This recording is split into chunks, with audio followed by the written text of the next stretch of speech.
মুরব্বির কাছ থেকে তিনি 20,000 টাকা সুদে আনছেন।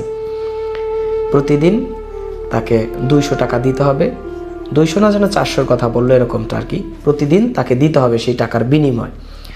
তো এরপরে তিনি টাকা আনার পরে ওই যে খেলার পরে ওই 20,000 টাকাও তিনি হাইরা গেছেন। যে 20,000 টাকা আনছিলেন তিনি এই ক্যাসিনো খেলানোর জন্য, যে লস কাভার করে, মানে 20,000 টাকা তিনি যদি একবারে ডিপোজিট করেন তাহলে তার লস কাভার হবে, এই চিন্তা চেতনা করে এই মন মানসিকতা নিয়ে তিনি 20,000 টাকা একবারে ডিপোজিট করছেন, যদিও তিনি এর আগে ছোট ছোট ডিপোজিট করতেন।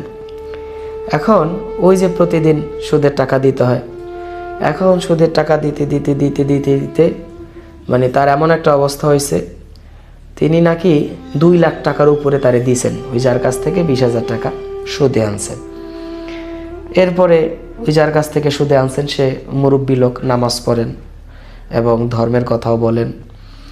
এখন তিনি টাকার জন্য ওরে ধরছে, পরে এলাকায় সাল্লিশ ডাকছে, সাল্লিশ ডাকার পরে বিষয়গুলো সব খুইলা বলার পরে এখন ওই যে যেই মুরব্বির কাছ থেকে 20,000 টাকা সুদে আনছে ওই মুরব্বি বলতেছে এখনও তার কাছে 70,000 টাকা পাবে।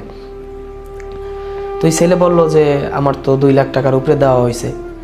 তারপর ওই যার কাছ থেকে সুদে নিছে সে বলতেছে ভাই আমরা ব্যবসা করতে বসছি, মিথ্যা কথা কইয়া মানুষের কাছ থেকে টাকা নেই না।